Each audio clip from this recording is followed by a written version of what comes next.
હું છું હિના અને આપ જોઈ રહ્યા છો ઇન્ડિયા ન્યૂઝ ગુજરાતના મહત્વના સમાચાર। સમાચારની શરૂઆત કરીશું સૌપ્રથમ એક મોટા સમાચારથી। મહત્વના સમાચાર આપને બતાવીએ ગીર સોમનાથથી ભાજપ પ્રદેશ પ્રમુખ જગદીશ વિશ્વકર્માની નવી ટીમ જાહેર। ભાજપ પ્રદેશ પ્રમુખ જગદીશ વિશ્વકર્માની નવી ટીમ જાહેર કરવામાં આવી છે। ગીર સોમનાથ જૂનાગઢના સાંસદ રાજેશભાઈ ચુડાસમાને પ્રદેશ પ્રમુખ બનાવાયા। ગીર સોમનાથ જિલ્લા ભાજપના પૂર્વ પ્રમુખ માનસીભાઈ પરમારને ઓબીસી મોરચાના પ્રમુખ બનાવાયા। પ્રદેશ સંગઠનમાં ગીર સોમનાથ જૂનાગઢ જિલ્લામાંથી એક નામો જાહેર। ભાજપના કાર્યકર્તાઓમાં ઉત્સાહનો માહોલ। તો આ તરફ તમને સમાચારમાં મહત્વના સમાચારમાં બતાવીએ કે ગીર સોમનાથમાં ભાજપ પ્રદેશ પ્રમુખ જગદીશ વિશ્વકર્માની નવી ટીમ જાહેર કરવામાં આવી છે, જેમાં ગીર સોમનાથ જૂનાગઢના સાંસદ રાજેશભાઈ ચુડાસમાને પ્રદેશ પ્રમુખ ઉપપ્રમુખ બનાવાયા છે।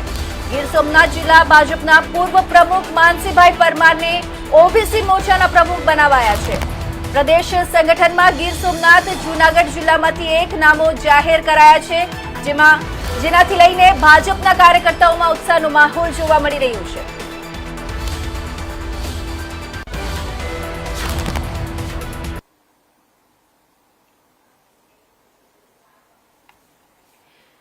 તો ગીર સોમનાથથી એક મહત્વના સમાચાર તમને બતાવીએ કે ભાજપ પ્રદેશ પ્રમુખ જગદીશ વિશ્વકર્માની નવી ટીમ જાહેર કરવામાં આવી છે, જેમાં ગીર સોમનાથ જૂનાગઢના સાંસદ રાજેશભાઈ ચુડાસમાને પ્રદેશ પ્રમુખ બનાવાયા છે।